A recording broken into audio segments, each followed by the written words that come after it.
All right, here we go. Cool? You ready? You ready, monkey? You ready? Remember, if it goes well, you get treats, right? If it goes well, you get treats, you little dog. Woo! All right, everybody, hello. Welcome. It is Cherry Tuesday. It's the Tuesday of the charities. We're raising money for Blue Ocean. They are a fantastic charity that's out there literally just cleaning up the oceans. Sorry, one sec. This thing needs to pause. All right. They're out there just physically removing plastic and garbage and all sorts of stuff from the oceans, waterways, rivers, bays, estuaries, etc. Getting microplastics, big plastics, macroplastics, other human waste and garbage and toxins out of our environment and our systems. I know I said I was going to do one for the Adventurous, which is a sail schooner that my dad volunteers for. They are not registered with Google. They told me they're registered with Google and that they're available on YouTube. They are not. So I was like, well, we'll do one for the ocean anyway. So it is Blue Ocean today. So we can all agree that we like to have crystal clear, beautiful water, not full of trash when we go swimming or surfing or drinking or whatever we're doing. I can hear the little kitten going absolutely knucking futz in the hallway here. So we're at $75 of our $1,000 goal. We're 7.5% of the way to our goal. So thank you so far to those who have donated. We will get our thanks here in a moment to everybody, and we'll keep it going, right? Right, we're gonna get our $1,000 goal. GME did exactly what I said they were going to do. I had the crystal ball out last night. I said that it was going to be $130 million in interest made off of their bonds they have for their $4.6 billion, and it was $131 million that was their profit. You're welcome. They also announced that they're going to be doing a strategic Bitcoin investment. Hopefully they didn't buy a whole bunch at $109,000, and they at least bought it when it was down the 70s. For now, anyway. So yeah, there's that. We've got no word on any mergers, acquisitions, anything else they might be doing in that way. Tulsi Gabbard and others were brought before Congress today to sort of explain why they were using an illegal, unsanctioned app to discuss top secret war plans. And she's like, oh, I wasn't aware of being a member of that. And then the guy next to her threw her on the bus. He was like, yeah, she was a member of that chat. Like, their chats are in there. So if you don't know, Pete Hegseth and others were using a Signal app with disappearing messages to plan the attack on Yemen, which is illegal. Like, it is against all sorts of rules and regulations around confidential information in the government and DoD standard operating procedure. And somehow Pete Hegseth added Jeffrey Goldberg, the editor-in-chief of The Atlantic, to the top secret conversation, not knowing it. I really want to know who he thought he was adding. But at the end, again, he was probably drunk, so he probably there's no thought process involved in what he was doing there. But you know, so under any other administration, this would result in everyone getting fired. Everyone. And facing possible criminal charges, if not sanctions and fines and everything else. So are we just going to ignore it and be like, oh, well.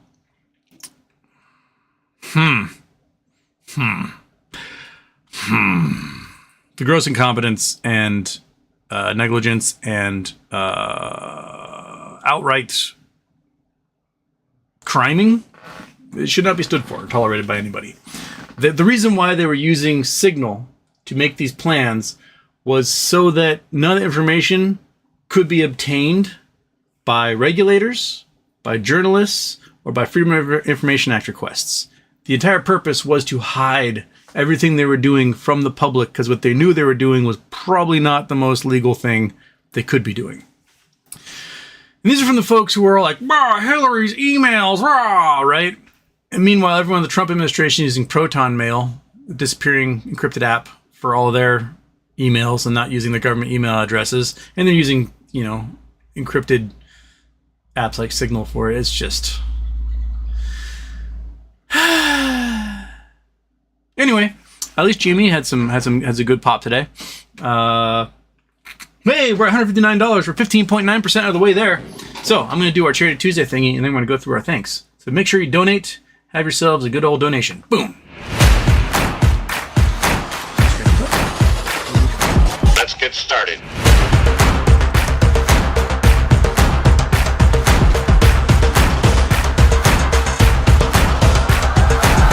Let's go.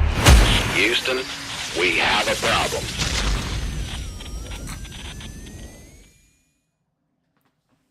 Oh, scratchy dog. Scratchy dog. So, Veer Nokum, thank you. Chris Taylor, thank you. Bleh, A319, thank you. Who else we got in here? We got Darren Saunders in there. We got Don Caesar Shadem, Leo B, and Alex Bishop. So, all right, we got the Leo B. Well, we get the low B in there, right? all the LBs. So thank you, everybody. We're at $159, 15.9% of the way there. We got $841 to go. So we got just under 2 hours to do it. I think we can. We've had 48 successful Charity Tuesdays. I added up. We are over $122,000 raised for charity over the last several years in our 48 previous Charity Tuesdays. Let's make it at least 123,000, right? Because we can't have Charity Tuesday go wrong, especially on a day when GME did so well, right? Let's throw a little bit towards clean up the oceans and everybody have a nice clean Earth. I think that's the way to go. Okay, Andrew Dowell is first. J Dog says first. No, you got punked. Andrew Dowell, now turn off the intro. Oh, I did not turn off the intro. Ha! Oh, Andrew Dowell ruined everyone's fun. Now turn off second intro. There's no second intro, and I don't think anyway. J Dog, Jimmy, woo, go Mariners, go Mariners. Andrew Dowell, I'm in the UK. I don't know a thing about baseball. That's okay. I can do the next 2 hours and talk about baseball all we want. Hey, Jeff Chrisman, get on there and donated. We're now $259. Nice. And Anonymous donated. So now we're $309. We're 30.9% of the way there in just a couple of minutes. Look at that. We doubled what we had in about 10 seconds right there, which means you guys can do it too. Raising money for Blue Ocean. We're cleaning up the earth, making it so we can go swim and dive and paddle and play, and all the fishies can enjoy their lives, and we have a good time. Andrew Dowell, I know about horse racing. Well, I don't know anything about horse racing, so there. I've been to one horse race. I went to the Prix de Champs-Élysées in Paris in 2010. That's where I met Clive Owen. I didn't realize I was talking to Clive Owen. I think I told that story before. I was like talking with these British guys for like hours, having a great time. And then my friend Jesse was like, you've been talking to Clive Owen for like 4 hours, right? I'm like, oh shit, that's Clive Owen. But anyway, we went to the Prix de Champs-Élysées, which is like the big giant 10 million euro purse horse race. I think Queen Noor of Jordan was also there. I wasn't talking with her. She was in the grandstands above us. I made 3 bets and I won one of them. I won 500 euro off one of them. I had no idea. I just totally was like, pick things at random. And one of my horses won.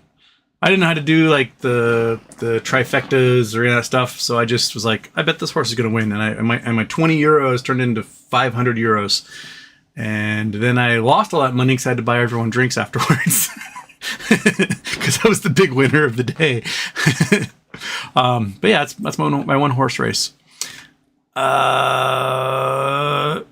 was also fun because the French Foreign Legion marching band was there, and between races they would do all sorts of like fancy numbers out on the pitch. I don't know what they call it, the grass infield, I guess what it is. Yeah. So I've seen the French Foreign Legion marching band do foreign marching band stuff.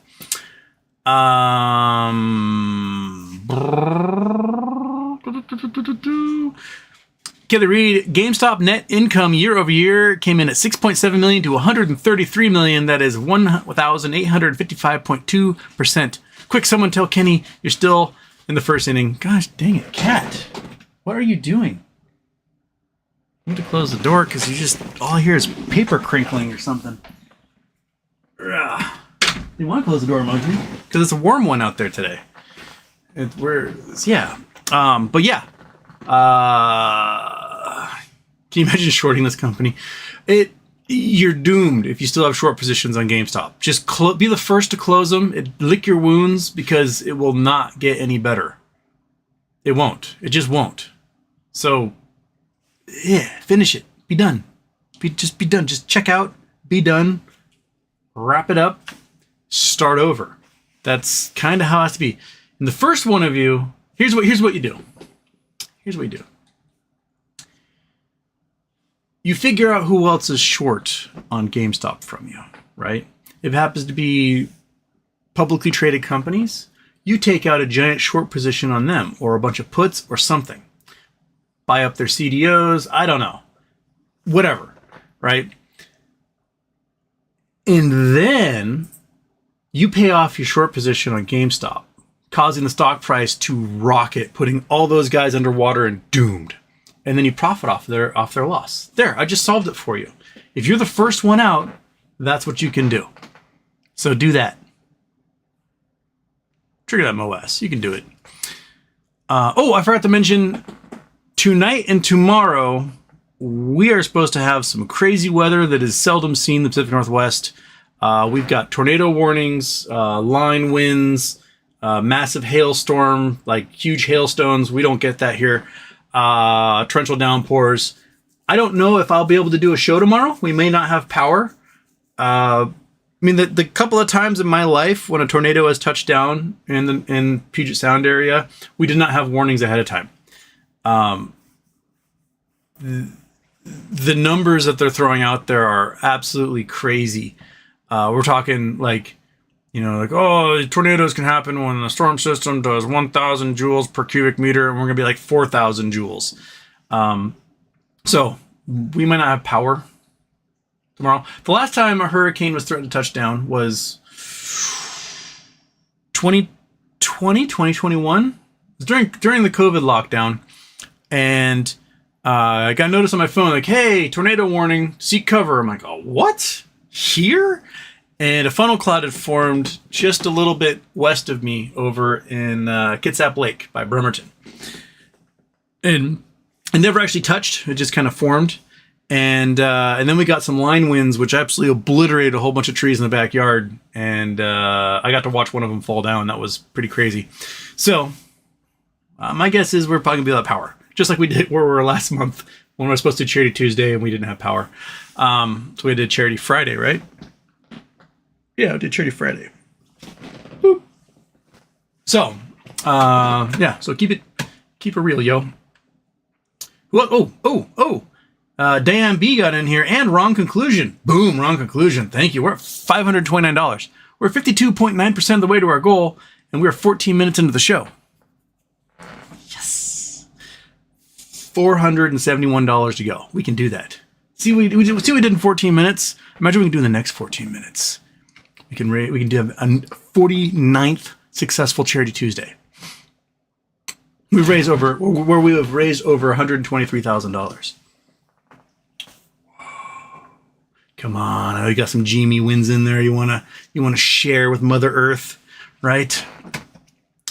All right. Now where was I? Phil Clayton. Andrew Dell, baseball is rounders for grown-ups. Andrew Dell says, I'll stick to my horses. Phil Clayton says, horses are greyhounds for posh people. All right, I'm enjoying that. Matthew Hochiban. Could GME in the future now start providing Bitcoin dividends with, not wink wink, intent of exhausting short hedge fund supply of BTC? This could cut off a liquidity avenue short hedge funds have used in the past. That'd be interesting.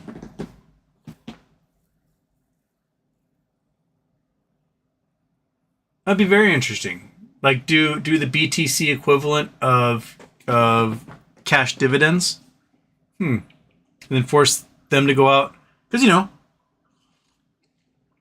let's say they do that. Let's say they make 30% profit on the year, so they put 30 cent per share profit on the year, and they do 30 cents per per share of GameStop and Bitcoin into your account, forcing shorts to go into the Bitcoin market, buy even more Bitcoin, raising the price of the Bitcoin in your account.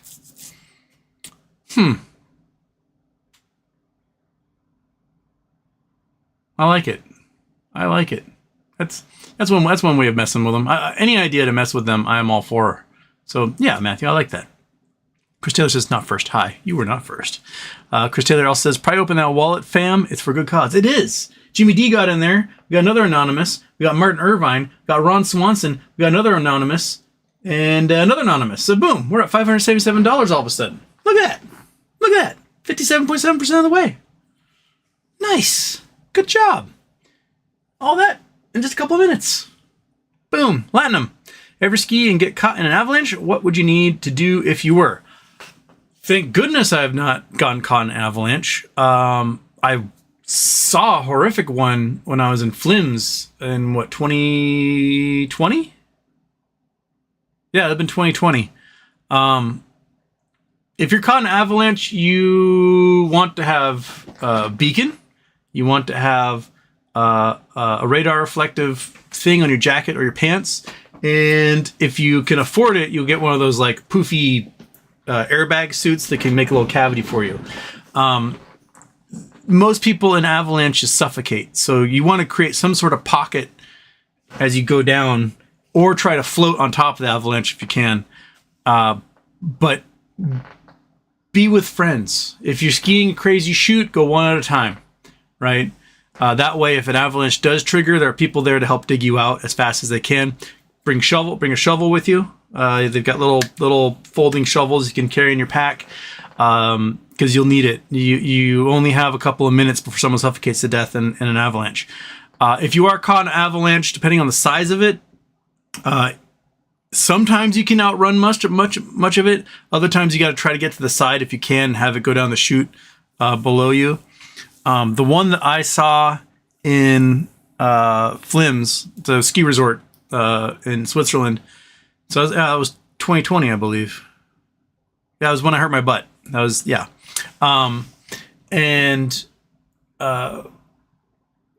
We had, all the mountains have been closed because it just snowed and snowed. It snowed like 5 feet. And so they had all the mountains in all the area closed, and we're like, you know what? Let's hop on the train. Let's go check out Flims and see what it's like. They got like 3 mountains there, and we'll ski that. So we go, and the first part of the bottom part of the mountain was open the first part of the day, and you could hear them doing explosions, triggering avalanches all over to like clear routes and make it safe for people higher up the mountain. And as the day went on, they'd open higher and higher lifts, and I don't know, noon, one-ish, we went up to the top of the mountain to the highest cafeteria there, a restaurant, and we got a little window seat and we're eating our lunch. And there was when we went next to the hut we were in, you know, let's might as well Google Earth this sucker so I can show you guys what I'm talking about here, if I can remember exactly where everything was. There, Google Earth, boom. Flims.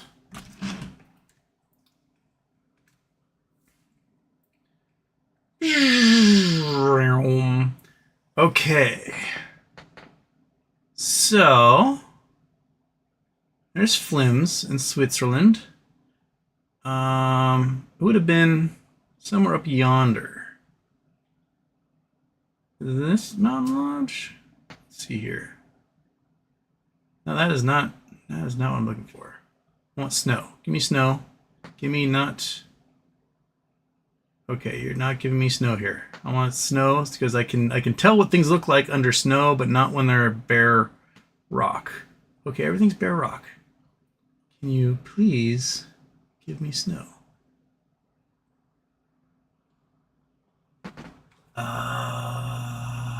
Is this the lodge?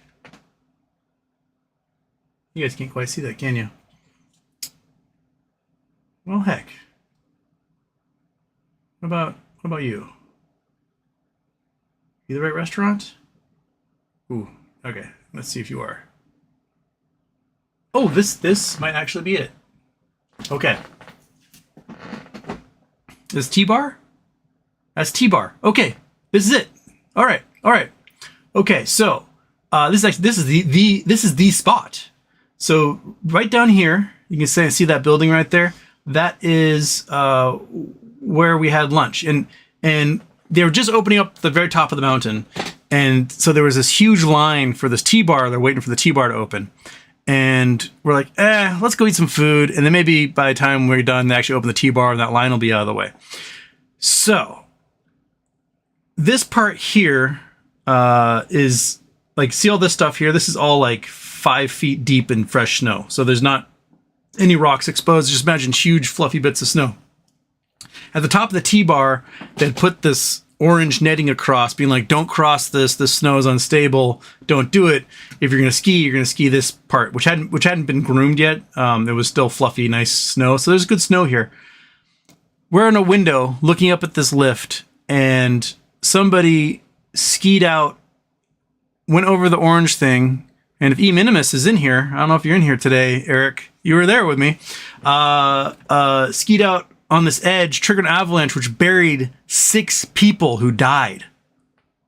Like, while we're eating lunch, I think it was while we're getting food is when they triggered the avalanche, and we sat down, we heard like all this screaming for help and helicopters coming, and we're like, what the hell's going on? And it triggered an avalanche, and like 6 people had died while we were just eating lunch, because we would have been in that line going up the lift probably about the time that the avalanche got triggered. Instead, we're like, food. And that may have saved our lives. So that's the closest I've been to a death-defying avalanche or death-causing avalanche of any kind. This is that run. This is the exact run. This is crazy. But it was, other than that, it was a great day of skiing at Flim's, although my butt really hurt because I'd slipped and fallen on ice and didn't realize I'd bruised my sciatic nerve, and then couldn't walk for like 11 months afterwards. So it was like my last day of free movement was skiing here before my sciatic nerve got so puffed up that, I limped everywhere I went for 11 months after that. But yeah, this is that spot. That's wild. That's the lodge. That's where people died, probably right about where this dude is. Because I think it was this part of the slope is what triggered and crashed on everybody. And then for like the next hour, it's just helicopters coming down and rescuers going out and machines like digging out snow. And I don't know how many people got rescued, or if everybody that was, because it hit the people that were in the tow bar here, the T-bar. So it was folks in the T-bar that got smashed by that, which is pretty crazy. Yeah. But no, I've never been in one. If I'm going to go ski backcountry, wear beacons, call them peeps. Have radar reflective patch on your clothing. Bring a shovel. Bring, you got to stab your pole into the snow so you can find people, right? Work as fast as you can to clear an airway for the person if you can find them. Because if you can, then at least they'll have an airway, and then you can work after that, getting them out. But yeah, don't die. Don't do things that will cause you to die in the snow. Try to avoid that if you can. Right? Does that work? Okay. So yes.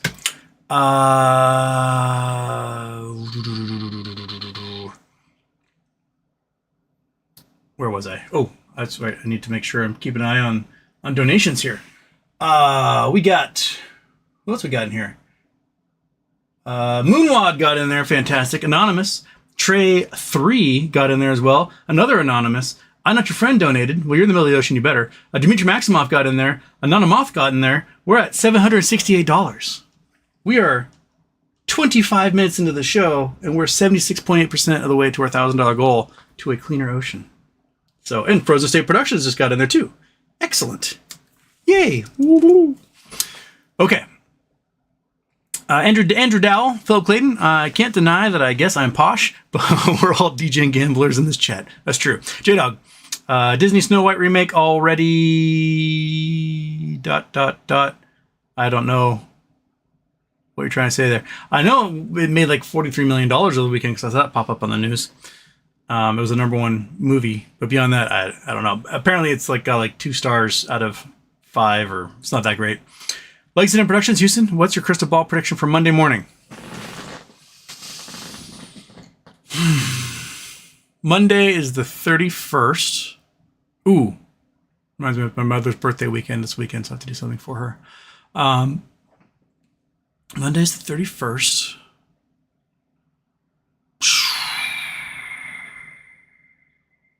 I bet things are green Monday. That's my feeling. Is that things are going to be pretty green Monday. Sort of the last day to get all of the idiot retailers to buy blue chips and everything else, and then Tuesday, Wednesday they'll start crashing it down because of the tariffs coming in. That's my guess right now.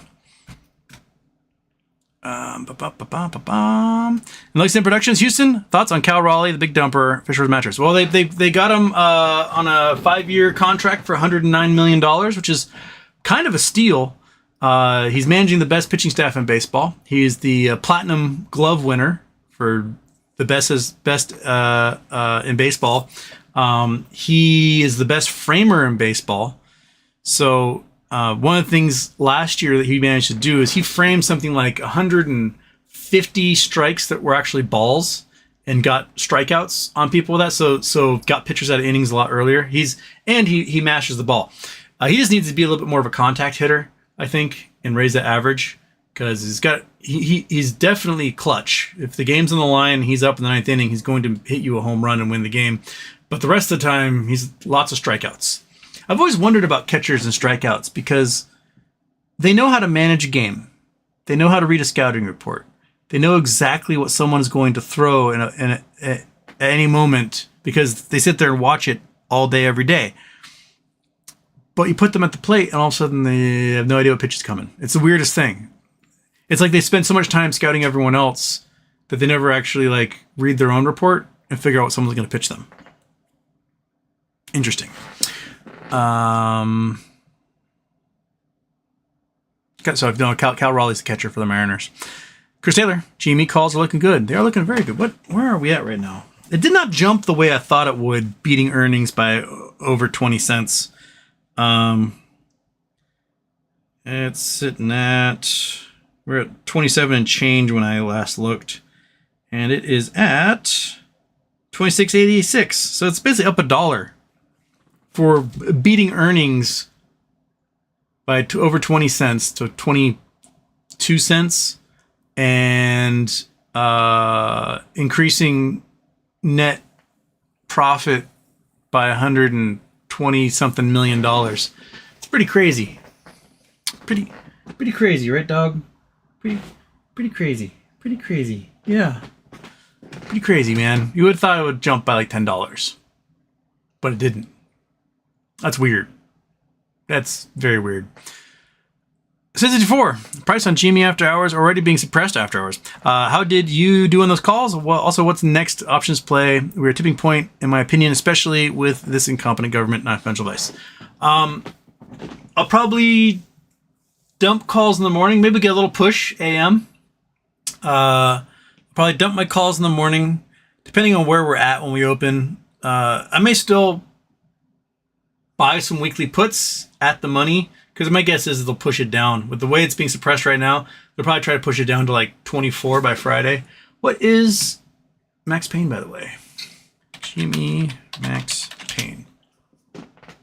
Max Payne is $24. Okay. So if we open at 26, 27, they'll probably try to push it down to 24 by Friday. Yeah. Yeah, I bet they try to push down to 24 by Friday. So sell my calls, buy puts. It maybe goes down to 25. So it just drops $2 somewhere on there. That would double my winnings. So I'd have a couple of grand by Friday. And then I may wait for Tuesday, Wednesday to do SPY puts because of the tariffs. That'll be my play after that. I was really hoping we'd shoot up to $37, $38 on this news, and then we'd be way above Max Payne, and then we get a gamma happen for Monday. But doesn't look like. It looks like they did a pretty good job suppressing everything. They were very nonchalant about GameStop all week. The implied volatility never rose. You know, there was never any bad mouthing about anything. It was just everyone's like, let's just not pay attention to anything. And then they absolutely crush earnings. And what do they get? $1. Woo! Yay. Chris Taylor. I think Jamie will pop tomorrow. Time will tell. It might. Hopefully. We'll see what it does pre-market tomorrow. If it's looking good pre-market, then I think there's a good chance it can pop. Peachy Sunday. What happens if GME price opens tomorrow lower than close price? That would be weird. And it shouldn't. But the way it's suppressing it right now, it might. Yeah. Murphy Turf. Reading about Representative Crockett calling Governor Abbott Governor Hot Wheels. Not as good as Little Marco, but still pretty good. Dude, Jasmine Crockett. I would never want to get dissed by Jasmine Crockett. She's the one that called Marjorie Taylor Greene was a bad built bleach blonde butch body or whatever she said. Like, I would not want to get absolutely called out by Crockett. I would marry Crockett in an instant. That lady is awesome. I bet sitting down to dinner with her is a riot. So I don't think she's married. She's just Jasmine Crockett. Are you single? Is that? But yeah, no, she's funny, quick. You know, it's easy to pretend to be serious. It is impossible to pretend to be witty. And she's one of those people who's witty, and then everyone wants to get serious around her because they can't compete. And they go, "Oh, it's upsetting." Blah. It's funny. It's funny, especially since Governor Hot Wheels made his fortune from his accident. So he was out running on a run, and a tree branch fell, crushed him.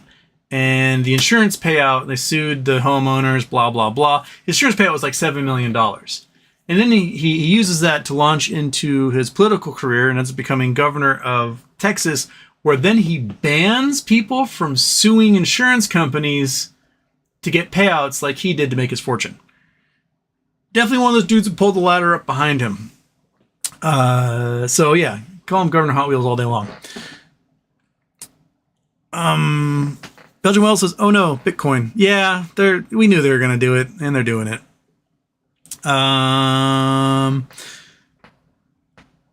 Belgian Whale also says, "Watch out on options. There's another swap due end of the week, beginning of next." Oh, really? The March swaps are hitting. That'd be interesting. Oh, got a couple more donations here. Another anonymous got in there, so we are at $775. So $225 to go to meet our $1,000 goal, and we have an hour and 26 minutes to do it. So we got plenty of time. But you know what? Let's just get over that hump anyway and get to the monkey treat zone. Because remember, we hit our goal, monkey gets treats, and then when we go beyond our goal, like every $100 or so, monkey gets more treats. Although I don't know how many pig ears she can eat. She's been pretty slow with those pig ears recently. She's like, I've had enough pig ears.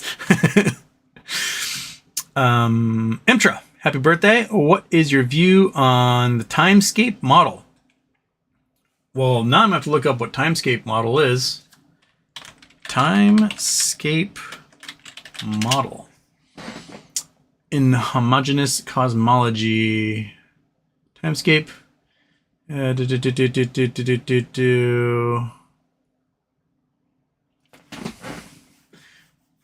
energy is central to our modern understanding of cosmology. I did my senior thesis on that. In a standard model, dark energy is what drives expansion of the universe, and general relativity is described by a cosmological constant, making dark energy part of the structure of space and time. But as we've gathered more observational evidence, there are a few problems with our model. For one, the rate of cosmic expansion we observe depends on observational method we use, known as the Hubble tension problem. For another, while we assume dark energy is uniform throughout the cosmos, there are some hints suggesting that it might not be true. And now a new study argues that we've got the whole thing wrong. Dark energy, the authors argue, doesn't exist. Oh, this is the folks that say dark energy doesn't exist at all. I don't agree with these guys. Because in my senior thesis, I was able to show that vacuum energy density was enough to account for dark energy, and the vacuum energy density is everywhere. And at some point, when you get two galaxy clusters far enough away from each other, the vacuum energy density between the clusters is greater than the gravitational pull holding them together. And I'll be honest, I pretty eloquently demonstrated that math and showed that the appearance of matter and antimatter, their collision leaving behind a gamma ray photon, was enough to start pushing these things away at great distances. Anyway, these folks are saying dark energy doesn't exist, but what they haven't been able to do is explain why the universe is accelerating into nothing. So I think dark matter doesn't exist, but dark energy does.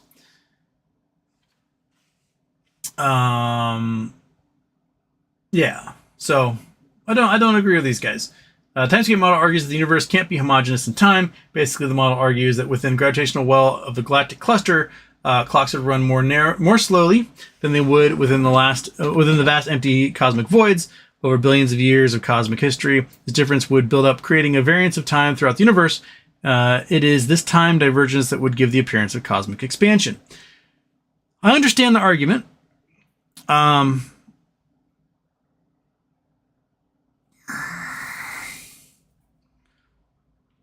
But time is relative to the viewer, right? So us being inside a galaxy, but not at the galactic center, would imply that the way we observe time is different than how we'd observe time outside of like a galaxy itself. And there just isn't enough acceleration to cause enough of a difference. It's like you put somebody in the space station traveling 17,000 miles an hour on the Earth. They end up saving like a trillionth of a second by the time they come back after a year. That is basically the difference between us here and somebody orbiting the galactic center. It's going to be negligible. And so how we observe time here on planet Earth versus somebody in the vacuum space devoid of gravitational forces entirely is going to be a negligible amount because our acceleration is only 9.8 meters per second. And that's not enough to like truly shift what we're experiencing. I don't agree with them on this at all. I don't think there's enough shift and time dilation between those two things. Like if you're at the edge of a black hole, yeah, there's a huge difference. But we're not observing anything at the edge of a black hole. We're observing things that do not have those giant rates of acceleration. So, yeah, I think they're stretching it here, personally. I don't buy it. Okay. Nathan Scott, Jason, just wondering, why are you moving? Owner's coming back. So, got to shovel off. It's a factory. Something is wrong with my options are actually in the money.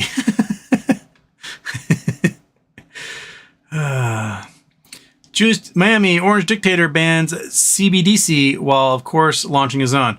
Oh, so we're not going to have central bank digital currency, but we're going to have Trump coin be the coin that everyone has to use to like buy their groceries and stuff. Cool. Yeah, awesome. J-Dog GameStop buying Bitcoin with money bags. Chris Taylor says friends don't friends buy Bitcoin. Scott Bybarth is here. What up, chat? Scott, my former roommate, just got a gig doing edits for this sports YouTube channel that is amazing. So congratulations to Scott. He's the one that did our original intros. So yeah. Gary Klopp, hear anything on MMTLP? Not recently. Kyle Garibaldi, how is I don't know an acceptable answer to give and not get fired for it at a committee hearing? How is I don't know? Oh, that's interesting. I don't know an acceptable answer to give and not get fired at a committee hearing, especially when you're the director of national intelligence. I don't know. Like, okay, so you don't have any intelligence for us. Awesome. Brandon Wells, sup BBBY, sup No Labs. No Labs, circling the drain again. BBBY, I mean, everyone's as hyped as ever that's going to be coming out somewhere, somehow, of what's the word I'm looking for? Of his bankruptcy. And, you know, they got the huge payout from MSC. That should be able to take care of, like, Dip and Philo. They still have the giant lawsuits against the board, which my guess will be settled at some point because even the lawyers there are like, ugh. So I think it's coming. Hey, left-handed wave got in there. Fantastic. My pronouns are Bull Bear and Peachy Sunday. We're at $890. So we have $110 to go until this lovely creature right here gets a treat. Right, buddy? We're almost treat time? We're almost treat time? She's like dead. I cannot be bothered until I hear that bag crinkle. Is basically what she's saying. So there we are. We're not even a full hour in. We're 42 minutes in, and we're $890 of our $1,000 goal on this wonderful Green Tuesday that we got going with our GME earnings. So yeah, Colin, nice to see earnings. Thoughts on the BTC Treasury update? I mean, short term, sure. If and when this administration goes down, there's going to be a lot of folks tied up in crypto who are probably going to be facing prison sentences. And I'm not sure how much crypto you're going to want to know at that point. So maybe for the short term, I'll take it. Might as well make what we can now and then, you know, fuck off somewhere else until then. BBR Germany, finally, I see you live after a long time. Most of the time I have to look at your videos on the way to work, not live. Well, I'm glad you're here, BBR Germany. 469, happy birthday, Houston. So Jimmy, sucks again. We're doing all right. We're doing okay. Mic volume too high. Is it too high? Oh, it does look like it's all the way up. Goodness gracious. How'd that happen? All right, is it better if I'm right there? I turn it down a little bit. That good? All right. I don't know how it looks like it got turned all the way up to the high side, and I apologize if that was the case. Striker747, good to see Houston. Hello. Emotional Quotient, great afternoon, everyone. Yes, Alex Bishop, hi. Hi, Alex Bishop. Oh, great, now the chat just reset. Dang it. Dang it. Anonymous got in there again. We're $910 of the way to our $1,000 goal. We got $90 to go. Nice. Treetop is a cornucopia of explosions, looks like. Moo, let's go Bitcoin. No more bullshit liberal SEC and executive admin is pro crypto as well. GME is the future. I mean, it all works until, you know, the lack of regulations crashes everything. Which is what happens when you deregulate, is that everyone goes, woo, and scams as much as they can, and then the scams don't play out anymore, and then it goes, and crashes in on itself. So that's coming.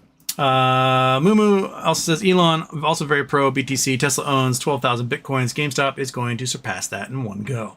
Very possible. Very, very possible. Downstage Tatum calls on getting nuked by 2027 due to the incompetence and the fact the world now hates us. It's probably going up. Yep. Personally, I think the West Coast governors, Oregon, Washington, California, need to have a meeting together to figure out sort of the moves they need to make to keep from going down with the ship, I guess is the term I'm looking for. Let's say they meet and they're like, okay, one of three things is going to happen, right? We stay in the United States, things get terrible. Or maybe four things. Stay in the United States, things get terrible. Stay in the United States, things get better. We become part of Canada. We become our own self-governing nation. There's a couple of moves they can make to sort of ease all four of those options. One, you get together and the money you're paying towards Medicaid off your taxes, you go, we're going to put it towards our own universal healthcare system. You make public all clinics and hospitals and make everybody insured who's a resident of those three states, right? This will do a couple of things. One, this will make other people around the country go, oh, I want to go live on the West Coast, right? And so you all of a sudden will be bringing in the best and brightest who are fleeing other parts of the country. 2, you don't have to worry about medical bankruptcies anymore. And 3, if you do become your own nation or you join Canada, you automatically have a system in place that can filter right into the Canadian system, right? At the same time, you don't have to worry about, you can start to start ignoring what happens in Washington, D.C. because we're out here. In that, I would also, say probably publicize the utilities, power utilities especially. They bring them under the umbrella of the states. Yeah, but you could always invite the BC Premier and the Prime Minister of Canada over and be like, hey, if you guys come to the Blaine border and invade us, we will surrender. And now you can become the 3rd largest nuclear power in the entire world because you now have Washington State and all of the nukes at Bangor. And then you can walk down to the border with Oregon, and Oregon can go, hey, we give up, we surrender. And then walk down the border of California, and Newsom will be like, we give up, we surrender. And then all of a sudden, boom, what's Trump going to do about that? We now have 1,400 nukes and half the nuclear submarines on Earth under our control. Yeah. $921. Nico Daru got in there as well. Thank you, Nico Daru. I still have oh crap, where'd it go? I still have to give away the dog tag. We'll figure that out after the move. I can't. I can't do it right now, monkey. Hey, don't look in your hoo-ha. No hoo-ha licking. No hoo-ha licking on TV, man. Lay off that thing. Yeah. Martin Weiss shareholders' equity more than tripled. 54. Preserving, protecting the integrity of the American elections, Trump power grab and election interference. This is full-on coup. Mike Johnson wants to eliminate the judiciary as well. When March? April 5th? Isn't that supposed to be a big giant March day? Personally, Americans do marches wrong. They're like, let's all go down on a Saturday. And then they all march on a Saturday when nobody's in their offices and no one cares. What they need to do is everyone needs to take off work, go disrupt everything, and ruin society's day. You can't do your marches on the weekend, man. You got to do it middle of the week, ruin everyone's day. And you got to dress up for it. You can't be like, hippies with linen and burlap and dreadlocks. You got to wear your suit, look nice, so that when people look out the window like, oh my God, the bankers are walking down the street. That's how you need to do it. Take the day in the middle of the week and just fuck off work, shut everything down, go and be a dick. That's how you got to protest. That's how the French do it. They aren't like, oh, let's wait for Saturday when everyone's free from work. We're gonna go march. No, 500,000 people will show up and fuck up Voltaire Street, and they will scream and yell, and the government goes, fine, whatever, you get it. And that's what we need to do. We can't do all of our marches on frickin' Saturdays. Do it on a Wednesday. 10 a.m. before everyone can leave for lunch. Be out there screaming and yelling and marching and banging drums and doing whatever else and just ruin their day. So yeah, but the next March is apparently April 5th. Martin Weiss, don't you shade him? The world does not hate the U.S. Russia is happy with you, as is North Korea. Not everyone hates you. Yeah. Just North Korea and Russia love you. Jeff Chrisman, when do you think Tesla will crash? I have Tesla Q and waiting for it to crash.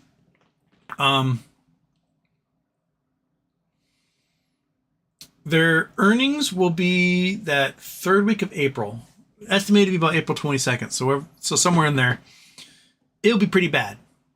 There'll be some pretty shitty earnings. It'll be interesting to see what type of criming they do on their earnings report to fudge it to make it not look as bad as it really is. We have to understand, like, people were pissed at him before quarter one started. He does the Nazi salute 3 weeks into quarter one, and people just stop buying Teslas worldwide. Stop buying them in the US, they stop buying them worldwide. Sales are not being made. Now they're being lit on fire, blown up, vandalized. Several insurers now refuse to insure Teslas themselves. If you cannot get your car insured, you cannot drive your car on the road. So there's no point in owning your car at that point. So if you can get it insured, the insurance premiums aren't going to be insane. We're talking like $30 a day type insane. You're spending almost $1,000 a month insuring your car. So if it becomes uninsurable, then no one's going to buy the car anyway because they can't drive them. They'll go out, they'll get a Rivian, they'll get a Hyundai, they'll get a Kia, they'll get a Chevy Volt, they'll get something else. The Q2 earnings, I think, are going to be even worse because you still have people taking deliveries from orders they made prior to Q1 in Q1. They're like, fine, I'll take the delivery, even though everyone else is trying to offload their cars. And a lot of them are offloading their cars at negative equity. Just like, I do not want to be seen driving in this thing. And so they're turning their cars in, taking a $23,000 loss on it and getting a new Rivian or whatever. So I bet the Q2 earnings, those will be in July-ish, are going to be abysmal. And that's when you're going to start to see the bottom fall out of Tesla. That's where they're going to be forced to sell their 12,000 Bitcoins in the market because they will have nothing else to keep them going. They're going to make all sorts of promises that, the Optimus robot's coming. Optimus robot's coming. And Optimus robot is not coming. The Optimus robot is a dude in a call center in Orange County talking into a microphone, moving the robot with a joystick. It is not, doesn't have AI in it. It doesn't move as well as a Boston Dynamics robot. And you know what's going to happen? Someone's going to get their little, Optimus sex robot and be like, hey, Optimus robot, can you go to the grocery store and pick me up some apples? And Optimus robot's going to be like, you're a sure thing, boss. And let's go head out there. And some punk kid's going to come along, paint a bunch of swastikas on it and shove it into a ditch. And that's what's going to happen. And the next time you see your Optimus robot will be in pieces in a police impound yard. Covered in dicks and swastikas. That is the future of Tesla. And people aren't going to buy it. You're not going to be able to insure your Tesla robot. Your homeowner's insurance is going to cover it. They're going to be like, well, it was outside the house and therefore is no longer covered. And that's it. So it's going to become this, and then also it's going to be $30,000. The Cybertruck was supposed to come out in 2019 at $35,000. It came out 5 years later at $100,000+. So do not believe for an instant if Optimus does come out, it's going to be $30,000. It's going to be $100,000 or $200,000, and it's going to suck. And it's probably going to have some team of guys 24 hours a day in Bangladesh making $1 an hour actually operating it for you. And then they're bragging about the sentry mode, it stands over you and watches you sleep. Creep me out, man. What is wrong with your brain that you think I'd want something like that? I'm just watching you sleep, keeping you secure until the blue light turns red and then I murder your family. Tesla's toast. Unless they could somehow manage to get the government to buy $100 billion worth of them for some reason, it ain't happening. And, I don't know if we're going to get Congress to approve that at this point. Only BLSP Black Death donated another €20. So we're $943. We're $57 away from our $1,000 goal. Isn't that exciting? Don't you feel all cozy inside? The blue ocean is about to get $1,000 to help us clean up the waters. And Monkey Butt has disappeared because she's given up. She's given up on treats. She doesn't realize that there's an hour and 5 minutes left in the show. And she's $57 away from a treat. So get her that treat. Get her that pig ear. She would love that pig ear. You can do it, right? Citizen54. Also, I don't care for GME owning BTC. Seems like a good way to siphon money from the company. What am I missing? Could they rob us with the $4 billion with this move? If they spend $4 billion on Bitcoin at 87,000 right now, there's a chance it goes up to 106. There's also as good a chance it goes back down to 20. Especially if the bottom falls out of the SPY due to these tariffs. Then a lot of people a lot of hedge funds are going to have to sell off their BTC to close out positions they have to maintain margin, etc. and then the price of BTC drops incredibly. Bitcoin is not necessarily a hedge against the market because it behaves almost exactly with the SPY right now. So its high was when the SPY had its high, and its recent lows were when the SPY had its recent lows. So it's not. I don't think it's a hedge against the markets in any way, shape, or form at this point. It's very much tied into it because of how much capital hedge funds and investment portfolios have in Bitcoin at the moment. And they can't use it as collateral for their stock plays. Honest friend, aloha from Wahoo. Great charity today. Thank you. And I got another anonymous in here. Ooh, 963. We're $37 away. You hear that, floor dog? It is warm in here. Where's the temperature? 77. It's 77 degrees in here right now. Should we open the door, monkey? Maybe that cat's done playing with paper and I can get some air in here. Whew. Man, oh, that feels so much better. Having that cooler air come in. Yeah, it's supposed to hit 70 degrees today and then be crazy storms and tornadoes and stuff tomorrow. I'm looking forward to it. Julius Miami, very important state Supreme Court election going on in Wisconsin today. Yes, Elon has, he's doing the $100 to get people to sign. Like, I'm not going to vote for the liberal commie for court. He said people go door to door. A couple of you Wisconsin people said you had Elon bots coming to your door demanding that you vote for the conservative justice. So let's see what Wisconsin does in the situation. Let's see what type of vote integrity they have for the statewide election.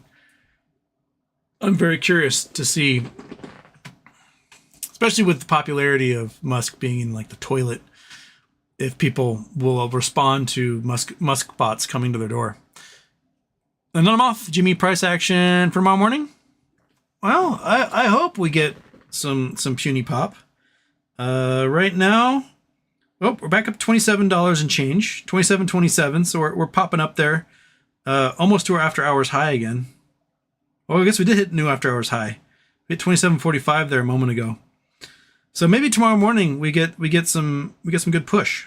That'd be nice. That'll be nice. A little push would be nice, wouldn't it? A little tush push. Wait, who messaged me? Why am I having messages? Oh, it's just Scott saying he's listening to me. All right. Hi, Scott. Lobie, Julius Miami, Wisconsin Supreme Court election is on 4/1. Oh, next week. Okay, so it's next week. We'll see. April Fool's Day. What a great day to have an election. Martin Weiss has sent somewhat 3 words. Forked hoedown Ethernet. What? 3 words? Seen it up. Okay, we're still on Google Earth, so we got to de-Google Earth it. We got to Chrome it. Chromity, Chrome. Bam. Bam. Shaboink. Slap. Slap. Slap. There we go. Forked hoedown Ethernet. Obelisco de la Brigada de Trazo. Oh, really? What do you got for me? So we got an obelisk. So Obelisco de la Brigada de Trazo. We got ourselves, looks like some dirt roads. What do you think we are? Spanish speaking. I'm going to say we're in the Atacama Desert. What do you think? Atacama? We are in, Mexico. We're in the Sonoran Desert, or maybe Chihuahuan Desert. That's Sonoran Desert, next to the Gulf of California. Ah. So we can go out here into the middle of these, what look like dunes, and see ourselves an obelisk. I want to see what this looks like on Google Earth. Let's see if we can get some good pictures here. Okay. Whoops, wrong one. I want to do that. Okay, we'll leave Flims where the avalanche happened. We'll zoom out. We will go around the Earth. We will zoom back into the Sonoran Desert here. Go to the obelisk. Is that it?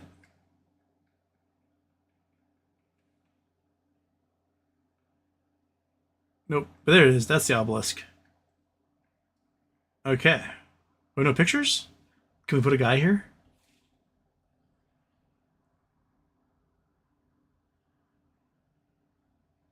Nope. So Google has no images of the obelisk de la blah blah blah blah blah. Obelisco de la Brigada de Trazo. Obelisco de la Brigada? Obelisco de la Brigada de Trazo. Here we go. Okay. Turn off Google Earth again. This is where it is. It's an obelisk. It's got a doorway in it, so it's kind of like the Washington Monument. And looks like it's in the middle of old railroad tracks. What other images do we have here? I want more, man. I want more.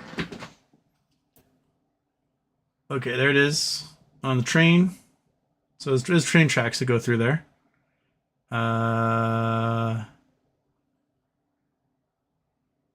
What is this thing? Tell me what is this thing?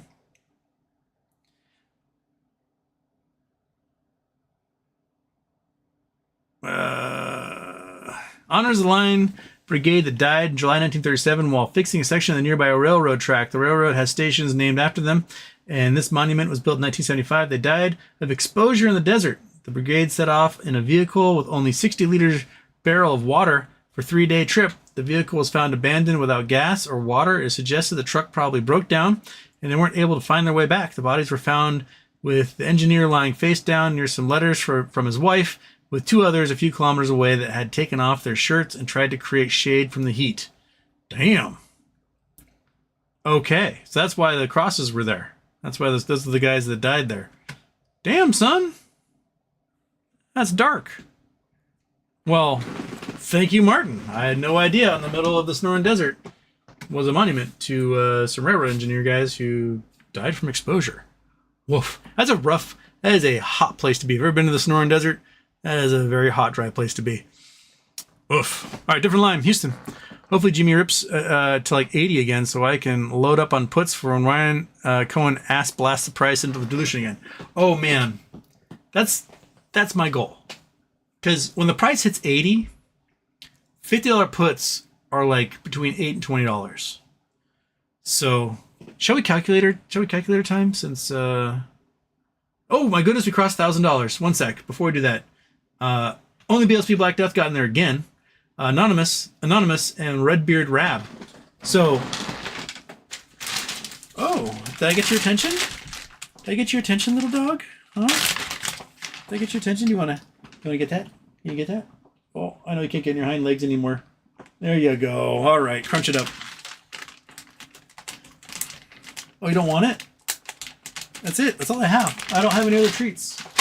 That's it. That's the only form of treat I have is these. That's it. That's all I have. So you need to take it if you're going to have it. Yeah? Okay.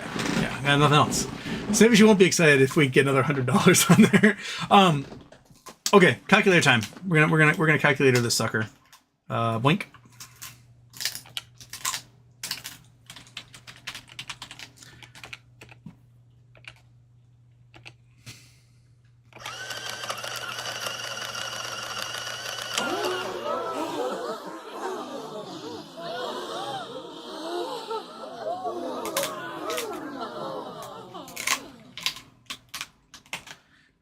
Oh, sorry. I pulled the calculator up here. All right. Okay. Boom. Oh, wait. No. Can't do that yet. I gotta turn off the intro. Almost second intro myself. Okay. I gotta turn off the me. Gotta turn off me. Go away, me. There we go. All right. Calculator. Okay. Let's say for some reason we push up and we end a good ways above max pain on Friday for some reason, right? So we're above max pain on Friday. We buy some calls for Monday morning and to get a little gamma. And it turns out, we get a big gamma because the shorts weren't ready for this. So let's say I got $2,000 to buy calls for next week. That gets me maybe 15 calls, somewhere around there for Monday morning. So about 15 calls, Sunday night into Monday, the price starts to rip. We go up $10 and the price is at, I don't know, $35, $40, somewhere in there. Say $40. So each one of these things worth, I don't know, $1,000 each. So at $1,000. And we start to repeat the patterns we did in May and June, where it goes up to $40, $45 and then it comes back down $5, $10. And then Tuesday things go really nuts. So you could take their $15,000, buy some puts probably pretty close to open, just after open, get upwards of 100 puts with that money. And so you get 100 puts, 100 puts, the price goes down $6, $7. So you say $700 on that. So you're at 70 grand. Not too bad, right? So then by the end of the afternoon, you're at 70 grand and you buy some puts for going into the end of the week for Tuesday, because you expect Tuesday is going to rip just like it did back in May and June. You buy a whole bunch of calls. Sorry, I said puts, I mean calls. You buy a whole bunch of calls. And with that, you buy calls at the money, probably for like $150 each. So you get 466 calls, 466. So 466 call contracts going into Tuesday morning when things go absolutely crazy after hours. They go nuts. The stock price bounces off like $85, like it did back in May on that Tuesday. And we open at $70, somewhere around there. So you're making about $3,000 to $4,000 off each one of those things. We'll say at $3,500. Making $3,500 off each one of those. You're now at $1.6 million, and the stock price is opening at $70 plus. Your $50 puts, $50 puts at this point are probably about $25 each, somewhere around there for the end of the week. So you can, how many? Let's say you take half of this. Right? Just divide that sucker by 2. You take $815,000. You buy as many as you can. You buy 32,000 puts at $50 for Friday. Okay? Sit on 32,000 of those suckers. Just sit on them. Right? Take the other half. You can still play calls and puts and whatever you want for the rest of the week. And maybe get to Thursday afternoon, and just like on the 7th or 6th of June, after hours, the price goes crazy. It's flying up $30 or whatever. And so you might be able to buy some calls, get as many calls as you want with the other $800,000 you have. Pick up 4,000 of them. So that if this price does rip, you're a multimillionaire, because it'll go up $3 to $10, right? $10 to $30 after hours into that Monday, into that Friday morning. And so you might be worth $12 million Friday morning. Or if Ryan Cohen dilutes and the price drops back down to $30 to $25, you just made another $60 million, $70 million with those puts alone. Not a bad way to hedge your bet. Count on Ryan Cohen screwing you, and then the calls you have at the end of the week will do great. If you don't count him screwing you, then the calls you have at the end of the week will be worth nothing, and you'll be screwed out of everything. So, not a bad idea to load up on like those $50 puts if the price gets above $70. If the price is like it opens at $80 for some reason, or is around there, those $50 puts are going to be like $8 to $10 per contract. So, if you have 815,000 of these things, if you have 815,000 of these things, and they're at $8 a contract, you're picking up 101,000 of them. So if he does kill it with dilution Friday morning before open, and the stock price goes from like $65 to $27 at the end of the day, you're doing $2,300 in each one of those. You're at $234,000 by the close on Friday. Sorry, $234 million at the close on Friday. That's if he dilutes. So you may as well count on him diluting. You know, you can half that and get those $20 puts for the week after, or $50 puts for the week after. So it's not a bad way to hedge. He's teaching us to not trust him and try and make what we can off him by not trusting him. So, yeah. So, calculator time.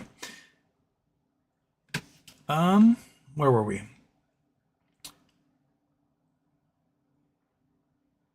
Martin Weiss, as European, could you please go on a long rant about Vance? We all grew up knowing a guy like Vance. We did. A dude who was faker than shit.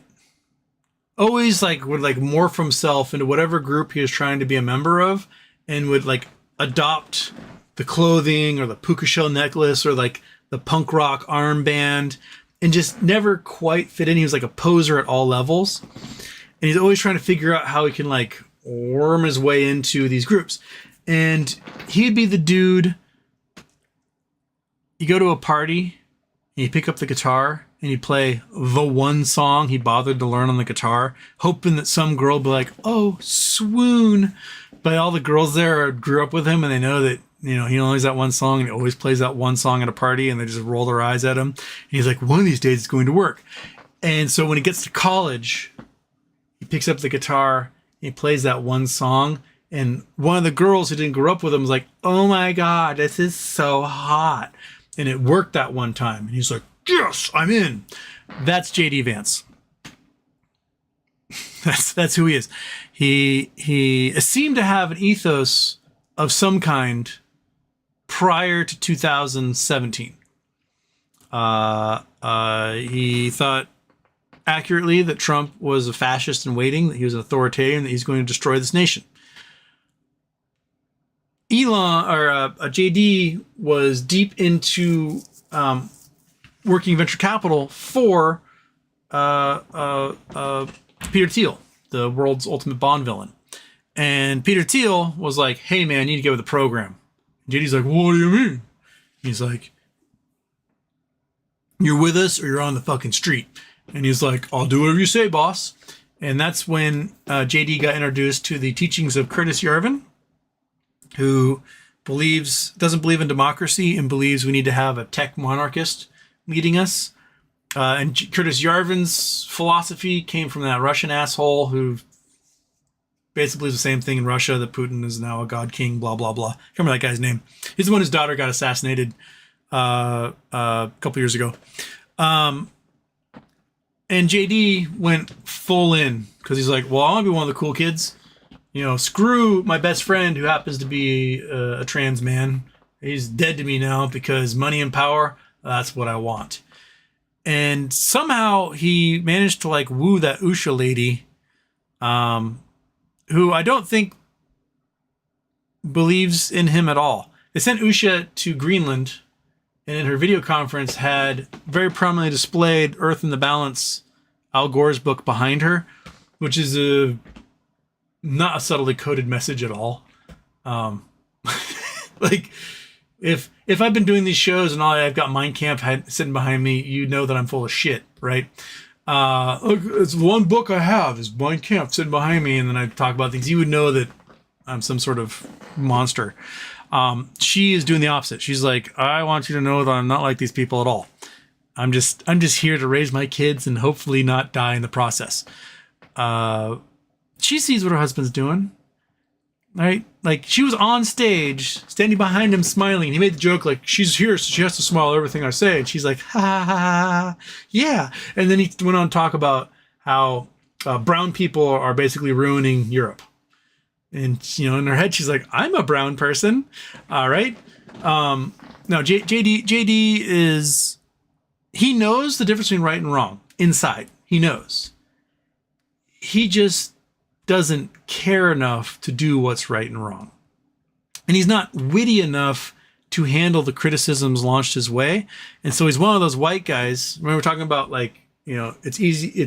It's impossible to pretend to be witty. It's easy to pretend to be serious.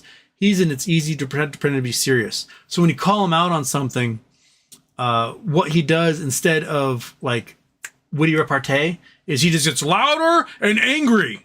You will respect me because I am a white male, because that's all he has going for him. And if he was witty, his interactions with other human beings would be smooth and not curated. If you think back to that video of him buying donuts. So you've been working here long? Well, I don't know what kind of donuts to get. What do you think I should get? Like, dude, have some Riz, man. Go in there with some zazz. Treat a human being like they're a fucking human being. You don't have to be like, okay, next cue card. Which one do I ask now? Yeah, JD is just a clown person. And what's really weird to me about these like traditionalist white males, all about tradition, Westernism, blah blah blah, is they all subscribe to Eastern philosophies. They're like, I want true Westernism, and then they run to Daddy Putin for everything. Putin is not a Western man. He's not representing Western values in any way, shape, or form. Western values, right, are what you see in Western Europe. Universal health care, social safety net, mass transportation, responsible environmental records. That is Western tradition. What these white traditionalists, they're basically all Klan member Nazi douchebags, what they see as Western traditions is stealing lands from other people, raping and pillaging. That's all they care about. That's their Western tradition they want to adhere to. Kick the natives off their land, steal Greenland from the Greenlanders, steal Canada from the Canadians, rape and pillage. That's the Western tradition. And, the Europeans kind of say, we're not going to do that anymore. We figure out a way so that everybody can have what they need without having to rape and pillage.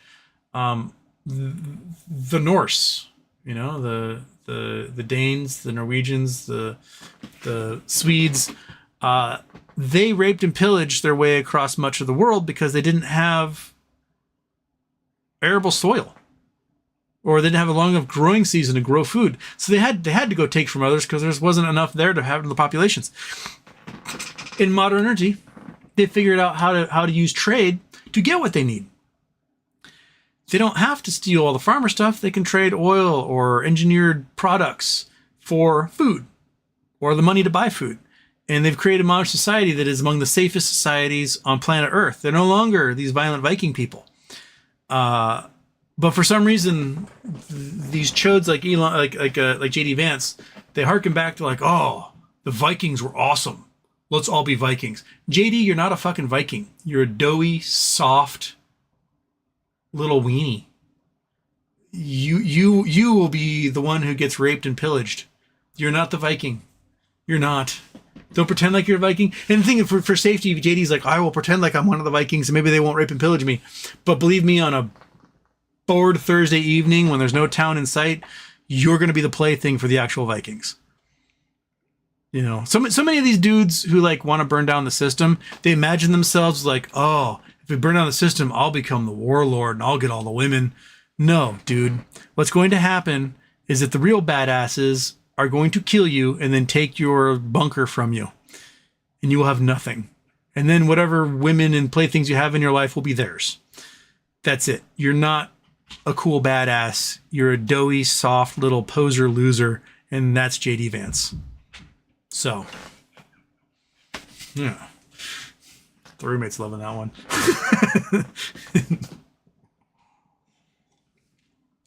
Okay.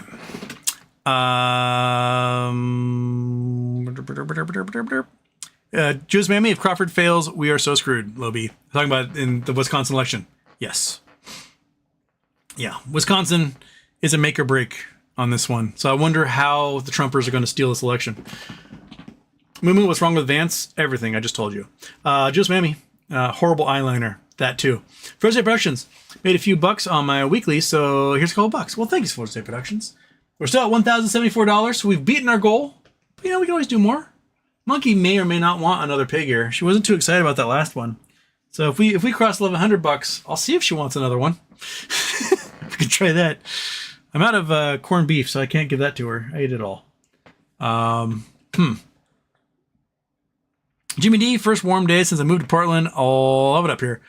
Portland can get some hot ones. You guys are on the river, so you can get some humidity we don't get here in Seattle. And so like a 90-degree day here in Seattle is like 104 in Portland. So summertime will be toasty, Jimmy D. Lobby, Just maybe, I agree. And the TV ads here have been absolutely insane. I might have challenged a musker that showed up at my door. Ron Swanson 710. Bought my first time puts last week for Wells Fargo. Lost them. Hoping my first time calls for Jimmy better this week. Got a couple of 26.50 after hours. Not looking so bad. No, it's still pretty good. Are we still at 27 and change? We've been talking for a few minutes here. Let's see where we're at.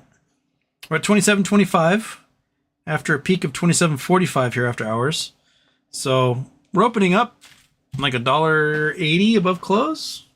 Somewhere around there. Not too bad. Not as good as I want. I wanted like a $10 rip, but managed to somehow squash that.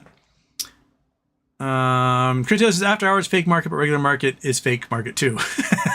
Andress, Tesla this week feels like a rug pull after Goldman called for $120 stock. Of course, I just bought my first real puts after making a killing of the previous week on my demo account. Sigh. That happens. Man bod. Thomas Sims hit like. Mr. E Machine, do you think a country going bankrupt would help to cause the MOAS? Turkey, not the US. It wouldn't hurt. I mean, nations essentially going bankrupt has been part of the symptoms, at least, of a global collapse. You think about 2008, you had nations like Greece going under.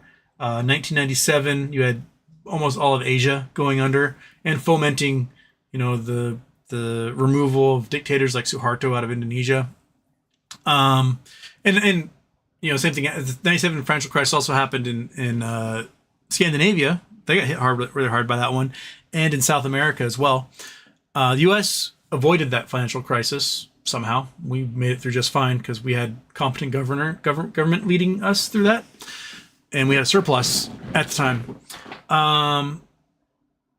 There are a lot of recession indicators.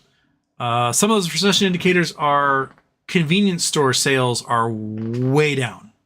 Your 7-Elevens, your Grab and Go, Circle K's, little mini marts, things like that. Their sales are way down. People are not buying snacks like they used to because the snacks are too expensive. And so when they stop for gas, the bread and butter for these gas stations is not the sale of gas. Most of that goes to the oil company.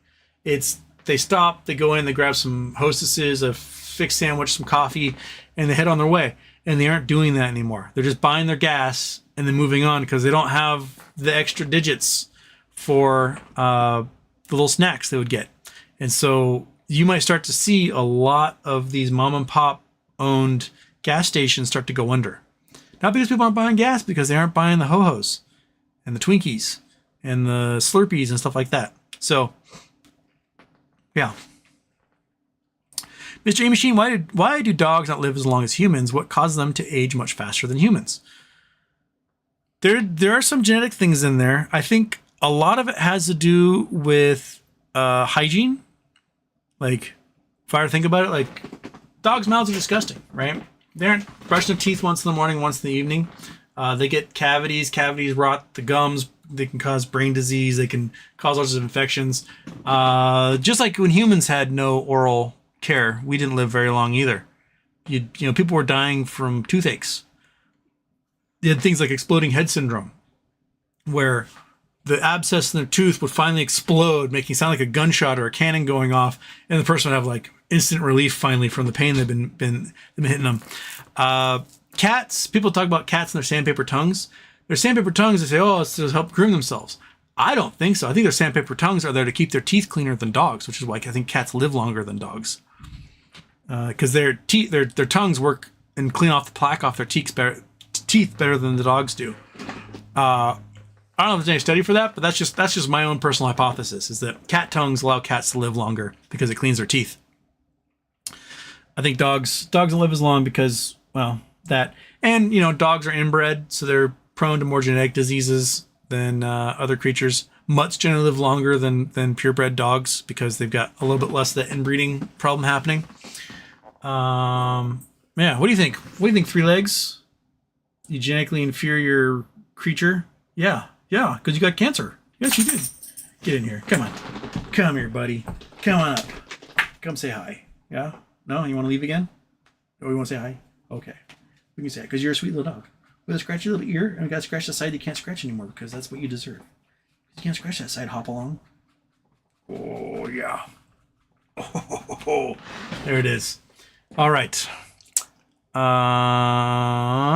Don't you shade him, Andrew? I'm underwater on Tesla puts and inverse Tesla ETFs. Yeah, Tesla had quite the run this week. I'm glad I wasn't playing any of it. I had a feeling that something like that was going to come, so I just didn't touch it. But that's okay, because when the implosion happens, it's going to be a lot better. This is almost an hour ago. Chris says his monkey is zonked out. She's no longer zonked out. Now she's zonking out again. She's just laid down. You can see her right there. My pronouns are bull bear. Most deaths in avalanche are hitting something, tree, rock, whatever. It might be the only thing I know more about. more than about. That also happens. They're the heinous avalanches, the ones that come off of like giant mountains. And you'll see videos from some little French town that gets wiped out by an avalanche. I've never witnessed one of those. I've only seen the ones that happen on a slope, or at least the aftermaths of it. And man, regardless, I don't want to be on them. If you're in a avalanche like we're in Flims, where I showed you, there's no rocks there. Those are folks getting buried because there's just so much snow. They're just getting there's no trees there either for them to hit. But yeah, the avalanches that get people here in the Northwest are usually backcountry treed trails. They trigger one as they're skiing backcountry, and then it buries them. But most people in the Northwest are smart enough to have a partner with them. So they send one down. He skis if there's avalanche. That second partner is there to help them and radio and do whatever they need to do. So, yeah. Louis throwing some stickers in there. Oh, crap. Season 54. You were just about to... Oh, crap. Where'd you go? Oh, there's Louis. Oh, there we go. That's just talking to Moo Moo. Okay. True Seeker. SEP Signal was approved by the previous administration, apparently. Was it?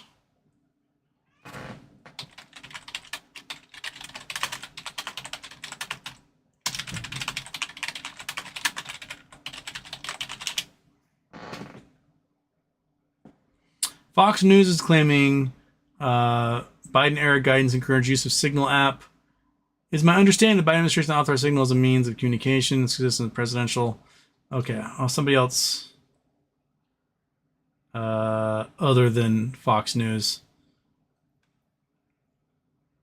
Encrypted messaging app Signal drawing attention. This is CBS News. Trump officials, including Defense Secretary Pete Hegseth and Vice President J.D. Vance, allegedly used the service to discuss highly sensitive military operation while inadvertently including the Atlantic's editor-in-chief, Jeffrey Goldberg, in the chat.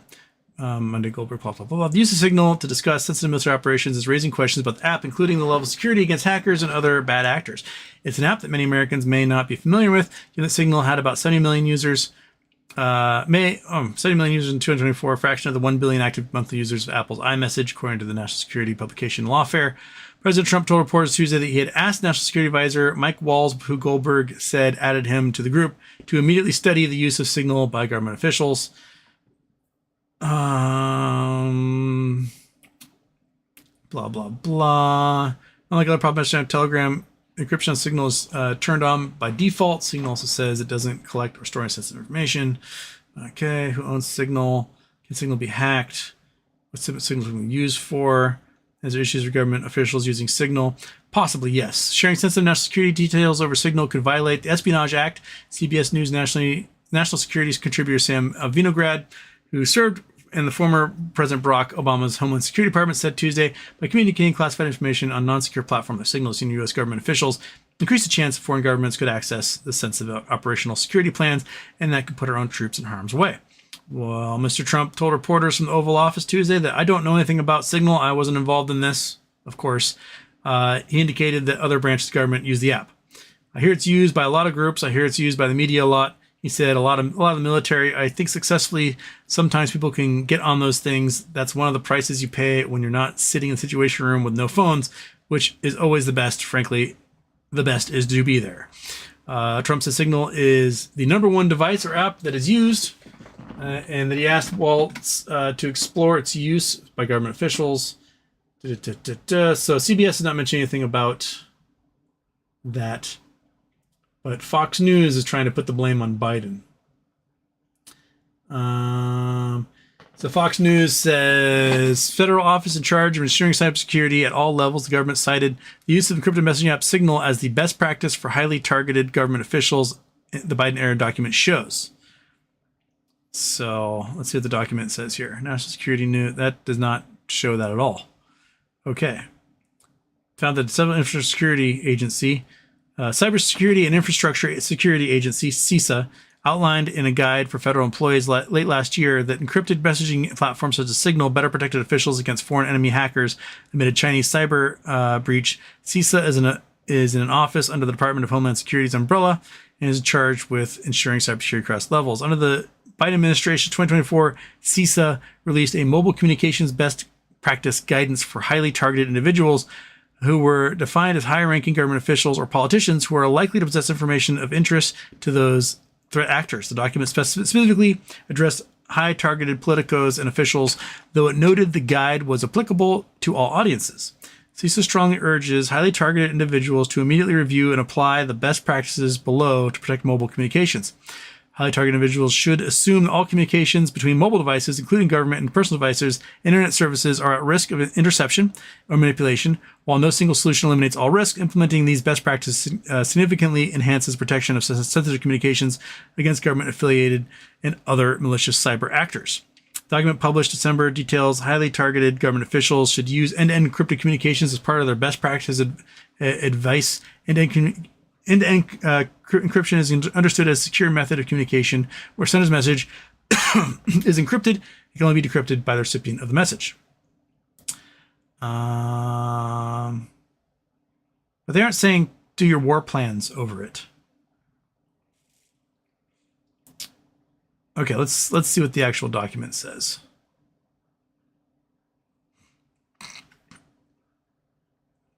Oops, that's not it. Let's go there. Okay. Whoops. Wow, where's my zoom in button? I wanna zoom. There we go. It's down here. Okay. This is from CISA. Cybersecurity Infrastructure Security Agency has identified cyber espionage activity by the People's Republic of China, government-affiliated threat actors targeting commercial telecommunication structure. This activity has enabled the theft of customer call records and the compromise of private communications for a limited number of highly targeted individuals. While applicable to all audiences, this guidance specifically addresses highly targeted individuals who are senior government or senior political positions and likely possess information of interest to these threat actors. CISA is releasing the best practices guide. Okay, blah, blah, blah. All right. Use only end-to-end encrypted communications.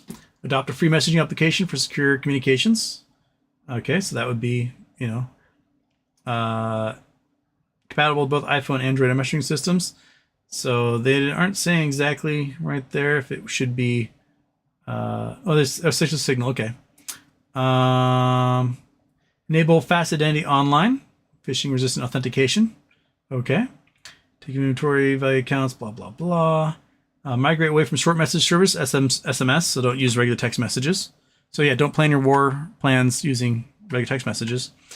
And use password manager, set telco pin, iPhone specific recommendations, Android specific recommendations, insert report information, disclaimer. Does not endorse any commercial entity, product, company, or service, including entities, products, or services linked within its document. Any specific commercial entities, products, processes, or services by service mark, trademark, manufacturer, otherwise not constitute implied endorsement, recommendation, or favoring by CISA.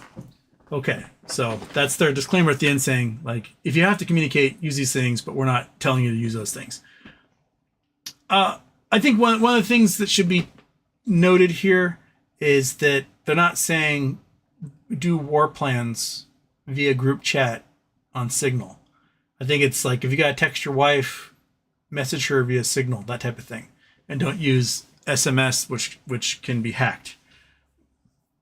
I think they probably should have stated that a little more clearly, because I can totally understand some dipshit at the Defense Department being like, well, we're just gonna use Signal, right? Rather than like a secure line or otherwise. We do live in the dumbest timeline, though. Got Pete Hegseth out there on tarmac being like, it never happened, brah. And then the government being like, it did. And then Tulsi Gabbard being like, it never happened. And then the guy next to her being like, yeah, it did. So, sigh. We're at $1,099 because Dizzy got in there and Hill 21981 also got in there. So we're at almost $1,100. We're almost to another pig ear monkey. Almost there. We've got 24 minutes to go. It's very warm in here. I haven't been this warm in this house in a long time. Whew. Bring on the hail and the tornadoes at this point. Blow me down. Just Mammy. Incorrect. TrueSeeker signal is not loaded on agency computers. Is prohibited as an outside app. Bob Thompson, Houston. We have some good news. GME moving. I know. It's delicious, isn't it?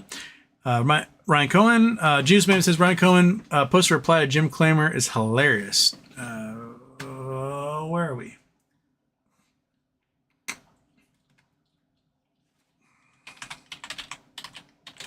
Oops. Can't spell this in my life. Okay. So I gotta go Ryan Cohen.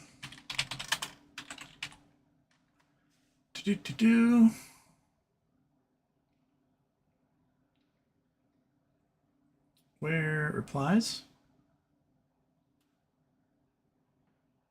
Jim Cramer. Oh. So Jim Cramer, GameStop is finally doing my Bitcoin ploy, and Ryan Cohen goes, no. That's funny. And as always, block. There we go. Block that. No commercials. Maybe later. All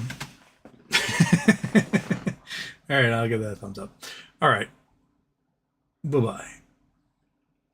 Still 1,099. Come on. Come on. My pronouns are bare bull. Everyone who supported Cohen was poor. He is now pro-Trumper. Is part of the group that said, why are you fucking me? I voted for you. Yeah. Under Trump's tariffs plan, video games are about to become ridiculously expensive. Most of those video games are not like physical disc package, are not made here in the US, they're made overseas. So there's going to be a 25% tariff price on them, which is going to push people even more to streaming platforms like or download platforms like Steam and others. So again, just voting for the implosion of your own company. You're going to have to become something else other than GameStop because people aren't going to be able to afford your games anymore, especially when the entire market collapses. Who's messaging me now?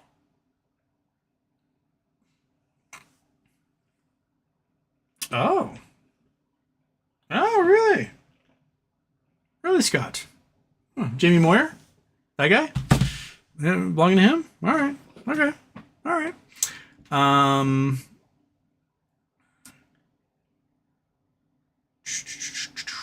Only BLSP Black Death. Hey, what's up? I have a theory. Many stupid people kill democracies. Yes. I mean, that's what happened in Rome. They all drank lead water and then went blah, and then got run over by the Visigoths. So, Citizen 54, Houston, how do we fight back? Too much complacency, doom scrolling, etc. Not enough fight and anger. These are not tough men. They will fold if we get up front and close. Make them uncomfortable, scared. President Trump signed an executive order on Tuesday sanctioning another law firm, Jenner and Block, with stripped security clearances and contract reviews. Mueller report prosecutors law firm targeted. Yeah, I mean, he's just going through his enemies list and just stripping them of stuff. And what these law firms need to do is use the law to fight back. Sue the shit out of them. Represent government workers for free. Right? Go out there and use their powers to hit back at Trump and utilize the courts, which are a check and balance in the administration. It's the only thing they can do. If they're going to roll over and show their soft little underbelly to Trump every turn of the way, then they're going to lose customers because no one wants to be represented by a bunch of weak little pussies. So, like little scaredy cats. Please pet me. Look how soft and supple I am. No, they want Mark Elias type people.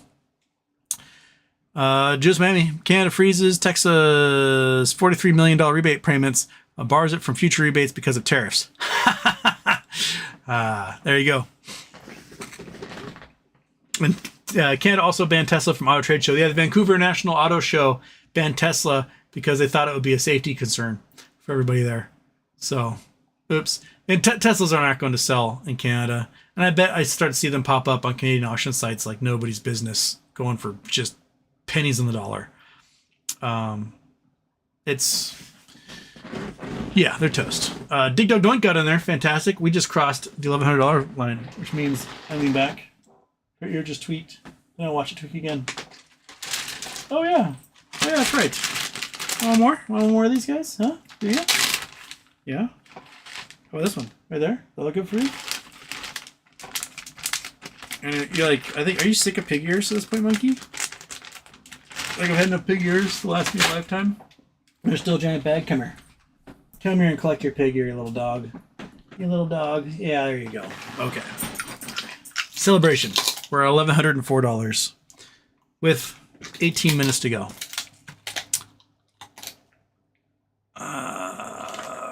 Dunsey Shatum showed up to protest at the local Tesla. No one came. They were at home, doom scrolling. Yeah. Disney forces. I mean, protest politicians. Tesla protests are good, but we need Congress to push back.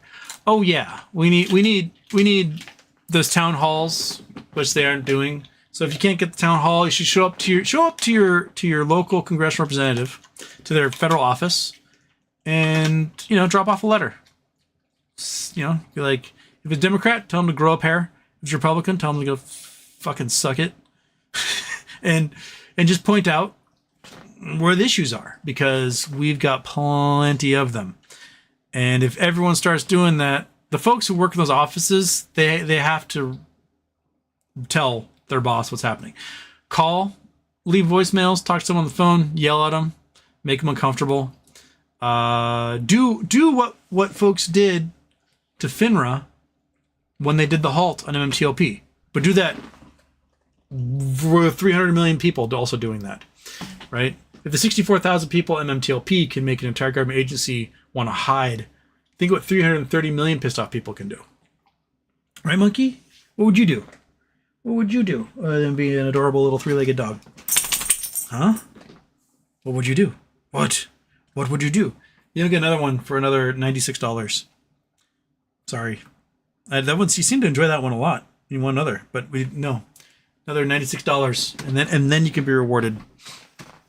So there. Got 16 minutes to put $96 in there for Monkey to get another treat.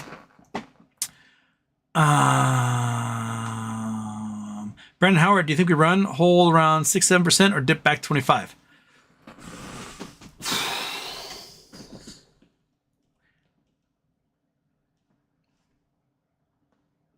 I think the ball's in GameStop's court at this point. They need to announce a merger acquisition. They're never going to do it before earnings, but they will do it after earnings. So if they were to do something like, say, merger acquisition tomorrow morning before open, that'd be fantastic. Or Thursday before open, or Friday before open. We need to see a little more action other than just like, we're going to do what everyone else is doing and buy some Bitcoin. Let's get some creativity in there. Let's lock down some screwing the shorts over. We have not truly seen that yet out of the company. Their one attempt at it, their CFO screwed up the wording of their split-end, and oh well, right? I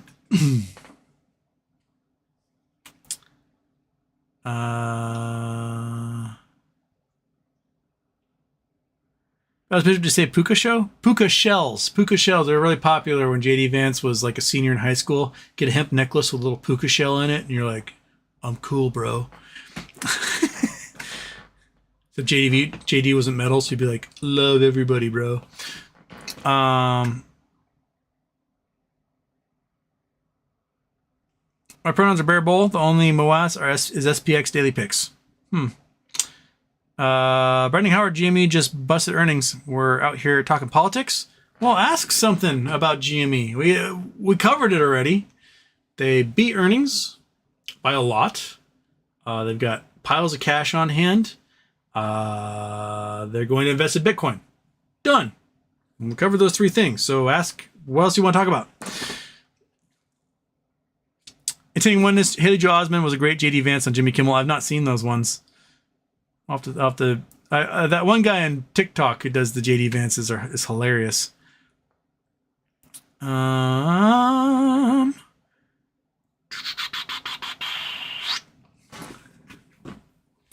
Howard, so how about the earnings? How about the earnings indeed? The stock price should have flown $10 easily, but it didn't. And we flew almost $2. We did fly $2 at one point, but yeah, 27.28 is where after hours ended today. So we're up to 27.40. We closed at 27.44, 25.44. So we did almost $2 today. That's okay. I mean, I would prefer to see it go a lot more than that, but that's all right. That's all right. It's all right. Well, green is green. Can't get everything we want out of there. Todd Ahert, I like JD, and Endline said no one ever.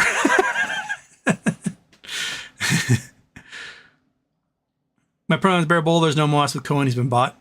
He also says he went from a centered man who is about his company. Now he's on the side of the guy who doesn't want his video games gone. Yeah. Treetop. Hi. Just got to watch son of an old high school friend pitch for UGA. Cool. Isn't that exciting to see someone you know be an absolute stud? Speaking of which, I got to see if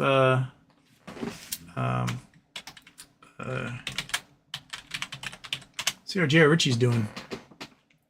Did he get spring training? Is his arm good enough to be at spring training?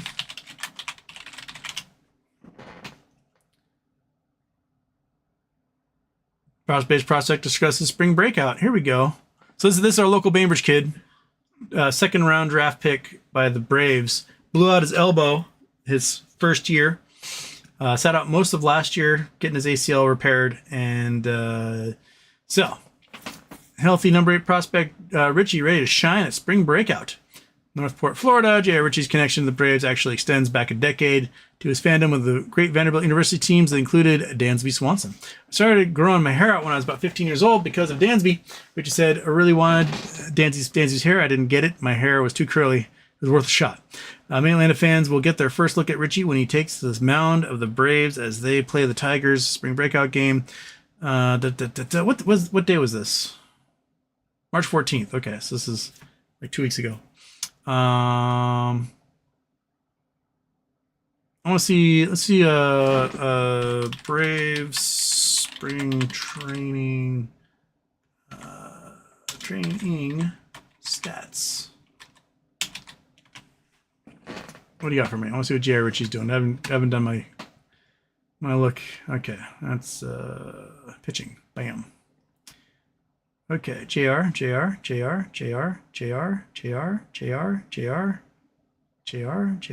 are you? I don't see J.R. Ritchie at all. The spring breakout, not for the major league camp. Is he in the minor league spring camp? Oh, that's a bummer. Didn't get invited to the major camp. Well, lame. Okay. How about J.R. Ritchie spring training stats?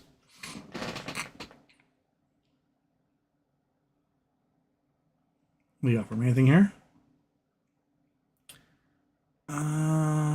Regular season, wild card, spring training. Bam. Oh, man. All right. Well, I was hoping he's in Braves camp. It looks like he's in the minor league camp. He's definitely not 6'2", though. He's shorter than that. I think he's 5'11", 6 foot, somewhere in there. Unless he grew all of a sudden at age 20.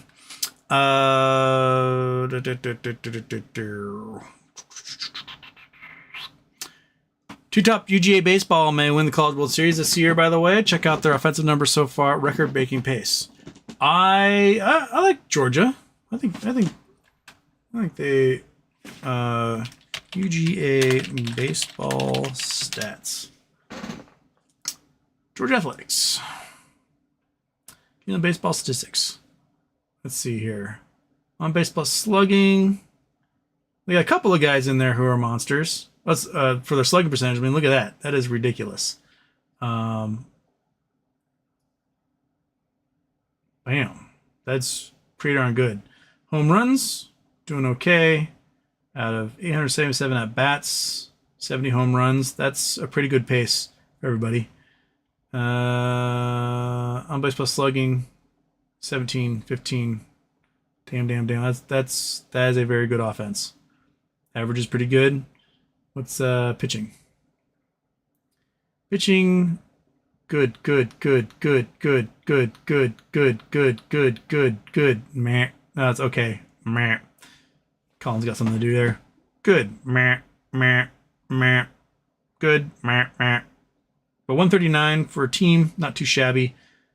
Looks like their bullpen needs improving it because it seems to be the bad stuff's coming from the bullpen, not from the starting pitchers. Just looking at innings pitched here. So,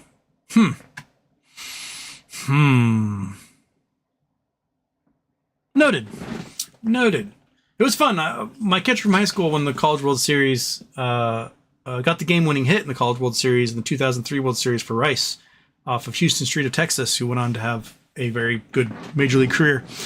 And for some reason, my friend Jeff Blackington was not drafted, but his backup catcher was. Jeff hit like 367 his senior year, managed the greatest pitching staff possibly in college baseball history, and they didn't draft him after getting the game-winning hit in the College World Series. But his backup catcher was drafted 10th round by the Mariners. Make that make sense. So Jeff went off to Sweden and got a PhD and got married and had a bunch of kids, and there you go. So it happens. Where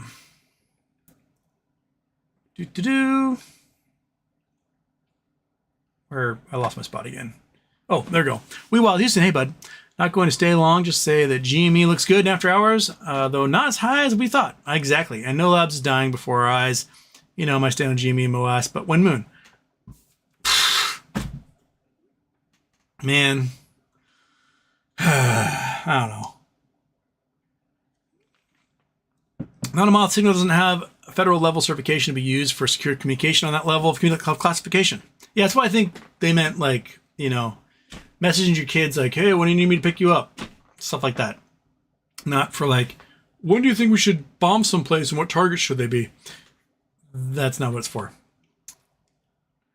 Dig Dug Doink R for the sailors, matey. They work for us. Atlantic's Edgar Goldberg is threatening to release more texts. Ooh, delicious. Goldberg should never have removed himself from the chat. He should have just kept in there. Just stayed there, publish things, and just see what the fallout is. Telling you one is also Rock God. It seems that plants are starting to jizz in the air everywhere again. I hate allergies. Tell me about it, dude. This is like the first day where it hasn't rained, and I've got such a headache, and my throat is so scratchy, and it's so warm, so the plant's just like, ugh, just orgasming all over everybody. So I get a little wind, a little tornado, a little rain tomorrow, just blow it over to Eastern Washington. I'll be totally happy with that. Two-top, yeah, UGA has 70 home runs. The second team is 59. And the Dig Dug Doink, take up the sheets, me hearties. Oh, water the deck with brine. Bend the oars, you lousy whores. None is bigger than mine. Did I make it to the end? Holy smokes, I did. Well, hey. We're at 1,000. Oh, no. Someone else just donated in here. Where'd that come from? Because someone just did a $50 donation, and I'm not seeing it pop up. Oh, no. Tell Oneness. That's Tell Oneness did a $6 donation. They Dig Dug Doinked another $5. So we're $1,155. What do you think, fat boy? Huh? You little fat man? Yeah? Oh, you're such a chunk. Yes, you are. And I'm out of things. Just sending you some moving boxes. Apple boxes is so 1980s. Apple boxes are the best moving boxes. They're the best. They've got a perfect size. They have a nice strong bottom. They're better than those banana boxes that have a giant hole in the bottom of them. What are you gonna use that for, right? So, yeah. Fungusaur. Keep rocking, Houston. Keep rocking. God Emperor 41K. I love the GME was green by a lot, but man, we need a big win. I know I do. I also know a lot of need a win too. Somebody just send this shit to the moon. Do it. Do it already. Right, fat boy? You'll do it. You'll do it. You're a little fat man with a little fat man paws. You see where? Little fat man. I can just mess with you all day long and you're okay with it because you're just a little fat guy doing a sit-up just too hard. So you just put up with it. Yeah, who got a little nipple? Got a little nipple right there. No other cat in the world let me do this to them. And there you are. Just a doormat of a cat, right? What's your new studio gonna look like? It's smaller. I'm actually gonna try to design that a little bit so it's a little more pleasing to the eye. We'll see if I'm actually successful with that. I still have to store a lot of books in a lot of places, so we'll see. We'll see what we do, what we can do here. But yeah, well, try to make it a little pleasing. Let me less hectic haphazard in the background. You'll know in 2 weeks, probably. I'll probably set up, because next week there might not be shows. I'm not be able to do shows unless I can hop on my phone real quick to do a quick one. Because I gotta do all the moving and setting up and clean this place and get things painted and do all that. One of the things I had to paint almost all the hallways, because one day Monkey has a crazy thick whippet tail on her. And she cut herself on something and then smacked the walls all over the house. Kitchen, dining room, upstairs hallway, downstairs hallway, door frames, and just whacked everything.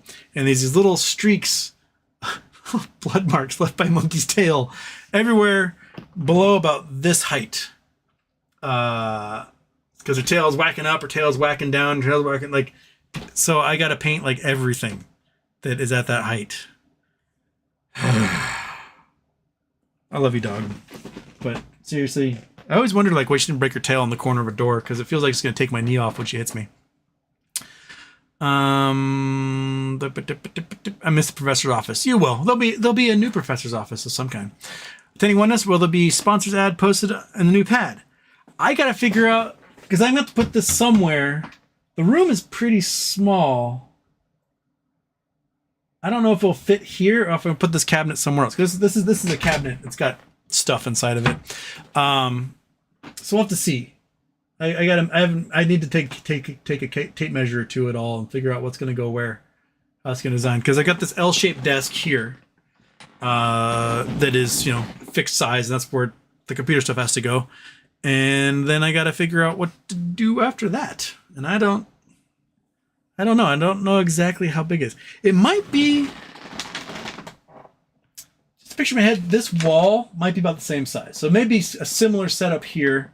Because I've got desk, cabinet, and there's a bookshelf right there.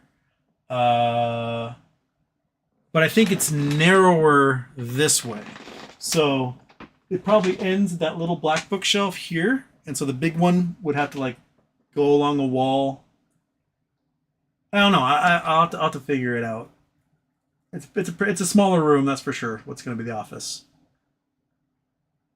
I don't know. Well, we'll see. We'll see. Hazel A, will the kitty be moving with you? Fat Boy is. Fat Boy's coming with me. She'll be Batman, but the kitten is not. The kitten's going with my roommate, and I think sounds like he's moving to Seattle, so the kitten will be there. And I don't know where she is. She's sleeping somewhere. Not bothering me. That's okay. Chris Taylor, I'm getting anxiety thinking about everything you need to do. Yeah. Health about the Mariners need something to do. They don't need pitching, and I can't hit for shit. So I will be of no use to the Mariners this season. Sadly, manners of the past. Yeah, I could help on those ones. Oh, there you are, kitten. Speak of the devil, huh? Come up here and say it, everyone. Excuse me, hiccups. There we go. Upside down cat. You want to say goodbye to everybody because it's time. It's time to go, huh? Oh yeah, you want to be a little sweetie purry machine? Oh, you're too warm to be holding. This room is just cooking right now. I kick those bunny legs. Yeah, kick that bunny leg. Kick that bunny leg. Oh yeah. Oh yeah. Do both sides. Do both sides. Oh yeah. Do that side. Yeah. Oh yeah. That's the stuff. Oh. Oh, was that good? Was that good? Oh, it was so good, wasn't it? Yes, it was. You're not gonna get this kind of loving elsewhere. That's right. Yep. All right, everybody. $1,155. Our 49th successful Charity Tuesday. We are well over $123,000 raised for charity. Not too shabby, right? Pretty darn good. Yes. Kitten thinks so. Fat cat thinks so. Floor dog down here thinks so. So, excellent. Excellent, right, buddy? Okay. All right, everyone. Happy Charity Tuesday. I'll see you for a show. Oh, again, we're getting really bad weather tomorrow. I don't know if I'll be able to do a show. I don't know if I'll have power. So I will see you when I see you, I guess. But I got Charity Tuesday in here. And let's get Charity Tuesday out of here. Boink. Let's get started.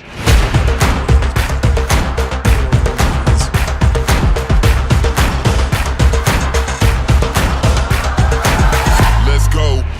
Houston, we have a problem. Look at this little dork. Oh, there's a little dork cat. You guys remember when you were just a teeny tiny little thing you could fit in my hand? Do you? You stick your little tongue out like a little doofus. All right. Bye, everybody. Later, skaters.